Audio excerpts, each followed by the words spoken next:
Shalom, salam berkat dari kami untuk pendengar sekalian. Saat ini pendengar akan diberkati dengan program Hari Ini Harinya Tuhan bagian yang ke-8. Sebuah program rohani tentang doktrin Alkitab yang menolong kita untuk semakin tertanam dalam kebenaran firman dan bertumbuh dalam kemuliaan. Bersama hambanya, Pendeta Gilbert Lumendo, STH.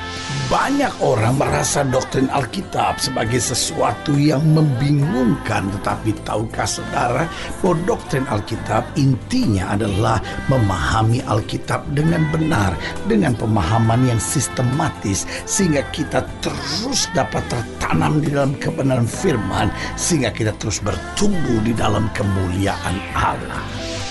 Buka hati saudara sekalian untuk menerima berkat-berkat firman-Nya hari ini. Hidup Kristen tidak pernah dapat dipisahkan dari kesiapan untuk melayani. Dan kalau kita pelajari tentang pelayanan, maka kita dapat melihat beberapa hal penting tentang pelayanan. Yang pertama, kita belajar bahwa pelayanan adalah anugerah. Kenapa saya katakan anugerah? Karena siapa sih sebetulnya kita? Kita ini kan orang-orang yang tidak sempurna. Siapa sih kita? Kita ini kan orang-orang yang banyak kekurangan dan kelemahannya. Kalau Tuhan boleh pilih kita, ini kan sebuah anugerah. Apalagi kita diangkat sebagai kawan sekerja Allah. Saudaraku yang kasih dalam Tuhan, sebenarnya Tuhan tidak butuh kita, tetapi Tuhan memilih kita, Tuhan memakai kita.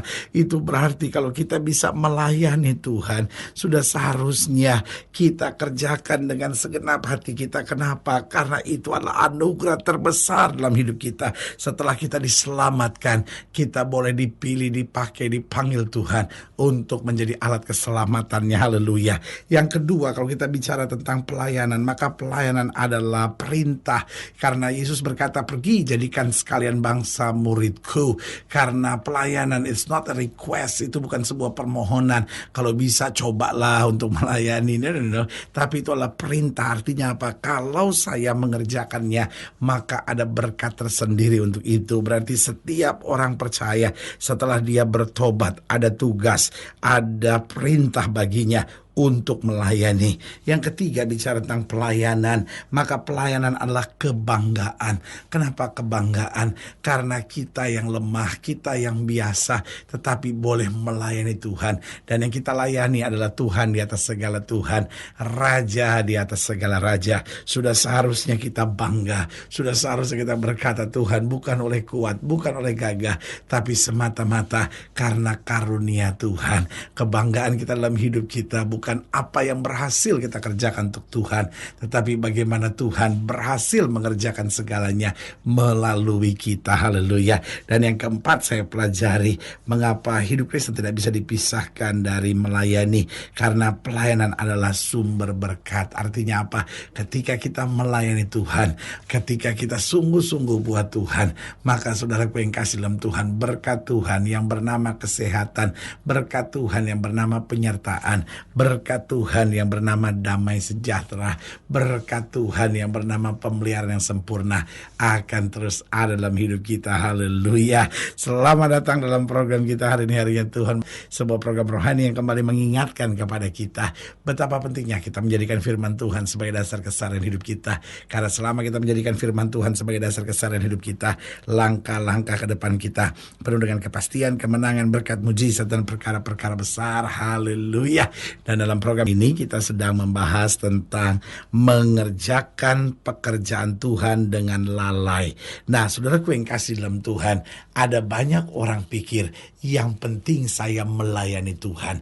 Tapi hari ini saya mau beritahu, pelayanan adalah keharusan, adalah perintah yang Kristus berikan. Artinya apa? Artinya Tuhan memang memerintahkan kita untuk melayani, tetapi bukan asal melayani, tapi melayani dengan kualitas. Artinya melayani dengan segenap hati. Karena itu Alkitab berkata, kasihlah Tuhan dengan segenap hati, segenap akal budi, dan segenap kekuatan kita.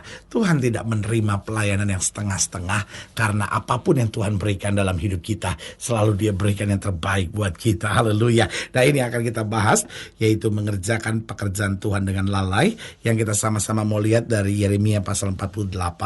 Yeremia pasal 48 ayat pertama sampai ayat yang ke-10.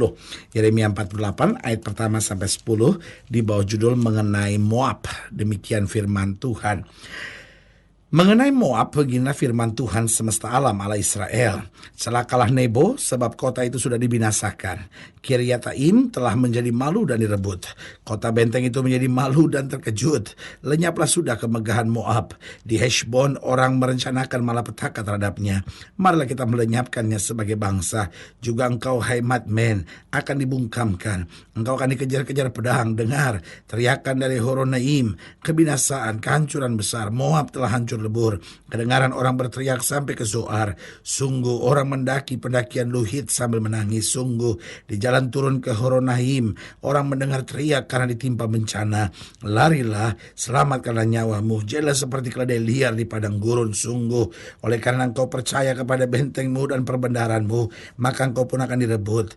Kamus akan pergi ke dalam pembuangan bersama-sama dengan para imam dan pemukanya. Peminasa akan datang ke setiap kota. Tidak ada kota yang terluput. Lembah akan binasa, tanah datar habis musnah. Seperti yang difirmankan Tuhan. Berikanlah sayap kepada Moab, supaya ia lari terbang. Kota-kotanya akan menjadi sunyi sepi. Tidak ada lagi penduduk di dalamnya. Ayat 10. Terkutuklah orang yang melaksanakan pekerjaan Tuhan dengan lalai, dan terkutuklah orang yang menghambat pedangnya dari penumpahan darah. Perhatikan ayat yang ke-10 bagian pertama ini. Terkutuklah orang yang melaksanakan pekerjaan Tuhan dengan lalai. Berarti Alkitab sedang mau menegaskan buat kita bahwa orang terkutuk bukan hanya orang yang berzina. Orang yang terkutuk bukan hanya para pembunuh. Orang terkutuk bukan hanya para penyembah berhala. Tetapi orang terkutuk juga adalah orang yang mengerjakan pekerjaan Tuhan, namun mengerjakannya dengan lalai. Nah, pertanyaannya, mengapa orang yang melalaikan pekerjaan Tuhan hukumannya begini berat? Sehingga Alkitab berkata terkutuklah. Yang pertama saya pelajari, karena dengan melalaikan pekerjaan Tuhan, itu berarti kita tidak menghargai kasih Tuhan. Saudaraku yang kasih dalam Tuhan, ada banyak orang yang berkata, ya saya sih ada tugas untuk pelayanan, tapi kan saya sibuk. Saya sih ada tugas untuk pelayanan, tapi kebetulan saya tidak sempat. Kebetulan saya ada urusan lain yang lebih penting. Saudaraku yang kasih dalam Tuhan, mana yang lebih penting dalam hidup kita? Bukankah kasih Tuhan yang telah mengangkat kita dari dosa, kasih Tuhan yang telah membebaskan kita dari belenggu, kasih Tuhan yang telah membebaskan kita dari kegelapan dan membawa kita pada terang yang ajaib? Harusnya itu menjadi sumber, harusnya itu menjadi dasar utama, harusnya itu menjadi yang tertinggi dalam hidup kita. Tetapi seringkali karena kebutuhan, kesibukan keseharian kita, apa yang terjadi? Kita kemudian melalaikan pekerjaan Tuhan. Artinya kita tidak mengerjakannya dengan yang terbaik. Saudaraku yang kasih dalam Tuhan,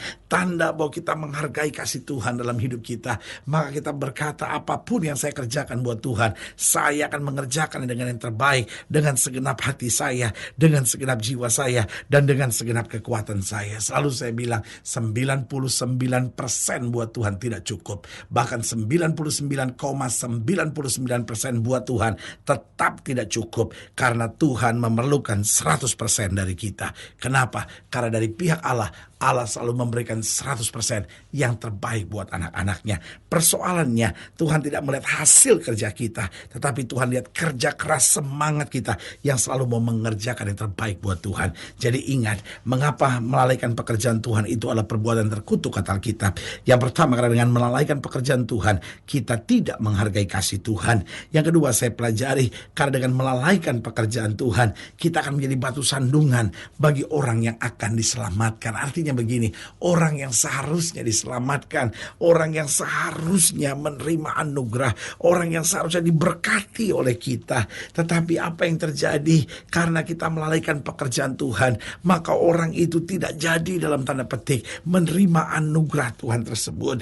Karena itu saudaraku yang kekasih dalam Tuhan, itu sebabnya Tuhan bilang terkutuk saudara-saudara. Kenapa? Karena kita telah menghambat orang lain masuk pada keselamatan, kita menghambat orang lain menerima berkat-berkat Allah, kita menghambat orang lain untuk merasakan kasih setia Tuhan yang dahsyat, sementara Tuhan sedang mau pakai kita untuk menyatakan kemuliaannya. Jadi saudaraku yang kasih dalam Tuhan, mari kita mengerjakan pekerjaan Tuhan dengan segenap hati kita.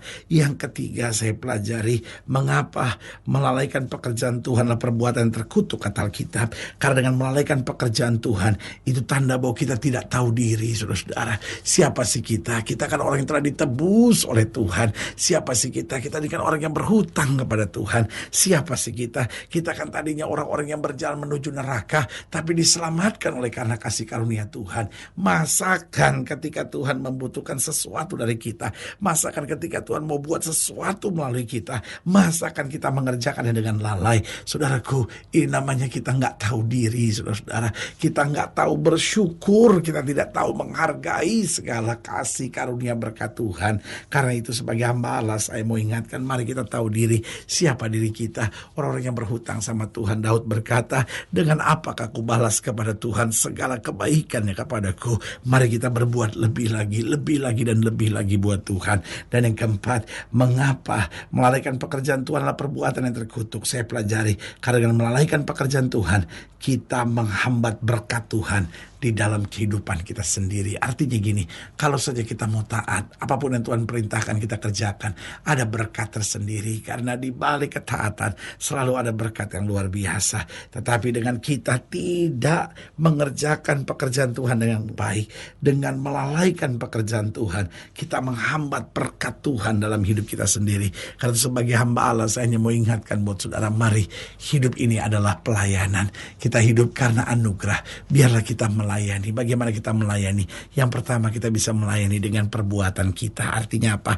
Lewat perbuatan kita menyatakan kasih Kristus. Lewat perbuatan kita menabur damai sejahtera. Lewat perbuatan kita menghadirkan suasana kerajaan sorga. Lalu yang kedua, dengan apa? Dengan kesibukan kita dalam pekerjaan Tuhan, dengan kegiatan-kegiatan gereja. Lalu yang ketiga, bagaimana kita melayani Tuhan? Yaitu dengan menjangkau jiwa, dengan bersaksi, dengan bicara tentang kasih Tuhan. Lalu yang keempat, bagaimana kita melayani Tuhan? Dengan menolong orang yang membutuhkan. Kadangkala orang butuh uluran tangan kita. Kadangkala orang butuh kata-kata kekuatan. Waktu kita dengan segenap hati mengerjakannya untuk Tuhan, maka hidup kita menyatakan kasih kemuliaan Tuhan bagi orang lain. Haleluya.